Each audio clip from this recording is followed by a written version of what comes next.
La prise en charge de la douleur se fait dans la globalité de la personne. Ça, c'est extrêmement important parce qu'il y a le cercle vicieux de la douleur. C'est-à-dire que lorsque quelqu'un a mal, il va penser plus qu'à ça. D'où la difficulté d'avoir des douleurs dans le corps encore plus intenses.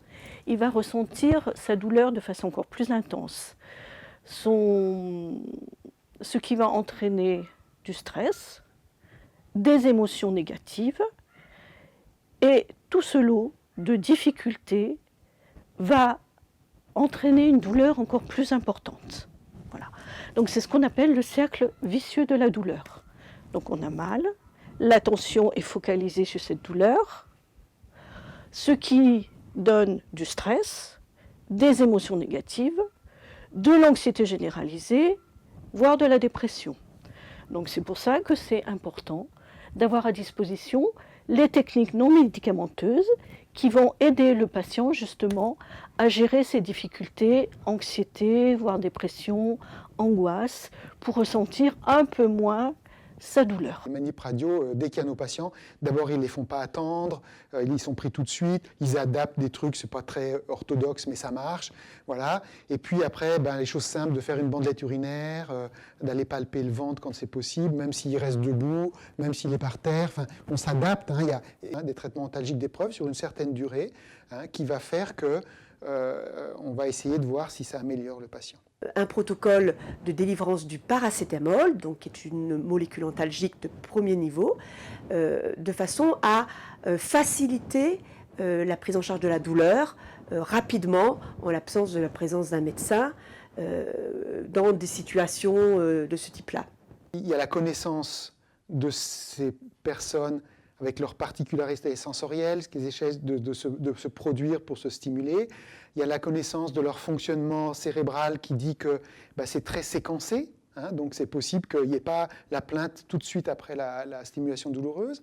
Il y a aussi le fait dans l'autre sens, c'est-à-dire que on sait que lorsqu'il y a une douleur qui se met en place dans cette population-là, tout ce qui est système émotionnel va très très vite et très très haut, et ça va perturber le contrôle de la douleur, cette histoire-là.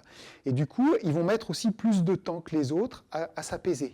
Donc ça demande beaucoup de temps, etc. Ça ne sert à rien de crier sur quelqu'un qui crie, voilà, surtout s'il est sensible au bruit. Ça demande vraiment à se dire qu'à la fois il y a la douleur, mais la douleur a mis en route l'angoisse, l'anxiété. Donc c'est les deux qui vont être à gérer en même temps. On va faire une prise de sang, on anticipe, on met un patch de MLAS, c'est-à-dire qu'on va anesthésier avec un anesthésique local la région pour que le soin soit plus confortable. Dans les publics handicapés, par exemple, il y a des polyhandicapés où il y a des mobilisations régulières dans la journée, où on leur met en place des dispositifs, des corsets, où on les tourne pour les toilettes, où on les positionne dans des fauteuils. Et ce moment-là peut être responsable d'une douleur, au moment d'un changement de position, au moment d'une manutention. Il faut savoir l'anticiper, il faut savoir y réfléchir en équipe, voir comment on peut améliorer ça. Au niveau des techniques non médicamenteuses, la relaxation est largement indiquée. Alors quand je parle de relaxation, il y a plein de méthodes qui englobent ce terme relaxation. Ça peut être simplement des techniques de respiration, ça peut être de la sophrologie, ça peut être de l'hypnose, ça peut être simplement apprendre aux patients à s'installer correctement, notamment pour les lombalgiques, pour les personnes qui ont des problèmes de dos, se repositionner dans son corps pour apaiser sa douleur. Pour cela, c'est très important lors de la première consultation d'établir une relation de confiance. Lorsque la relation de confiance est installée, on va pouvoir aider le patient. Il va accepter toutes les techniques qu'on va lui proposer. Ça, c'est très important. Donc le patient, il devient acteur de sa thérapie. Pouvoir aider au mieux le patient à avoir une vie un peu plus agréable. Parce que peut-être qu'on n'arrivera pas à zéro douleur, mais en tout cas, c'est aménager au quotidien un mieux-être. Et puis, très souvent, quand on a mal, on est tellement envahi par l'anxiété, voire par l'angoisse, que quelquefois, simplement le fait de se servir d'une technique non médicamenteuse, la douleur va s'arrêter. Également, ce qui est facile à mettre en place, ce sont les techniques de respiration. Alors, vous apprenez à votre patient à respirer profondément, notamment la respiration abdominale, donc on inspire profondément, on bloque sa respiration et on va expirer progressivement, ce qui va mener l'état de calme, tout simplement. Donc on apprend à la personne à se poser, alors ça peut être debout, ça peut être assis, ça peut être allongé, et à respirer.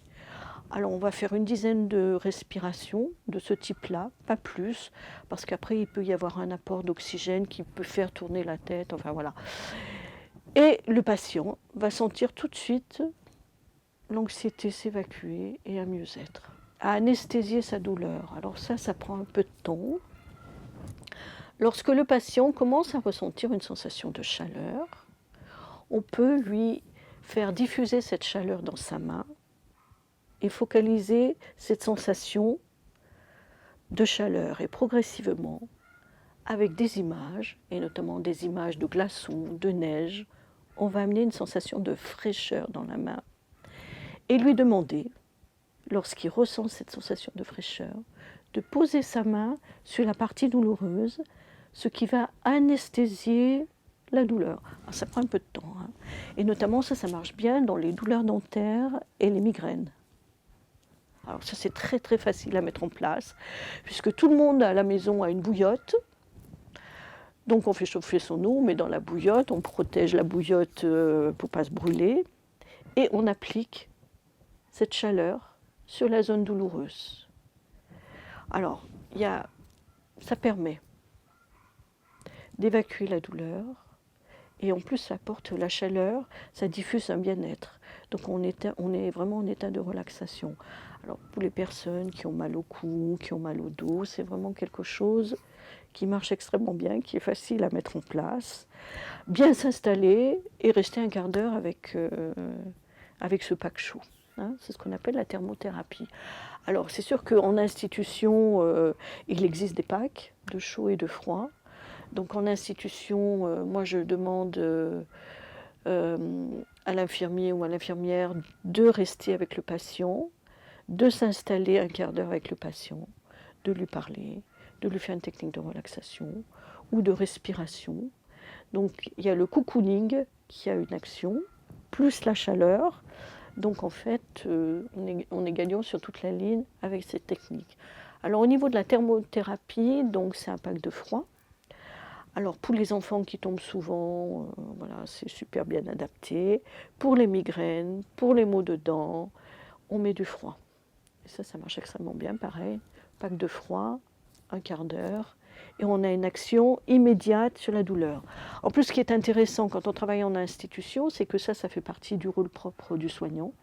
Donc pas besoin de prescription médicale, et on a une réponse immédiate à la plainte du patient. Le toucher relaxant. Ça, c'est extrêmement bien.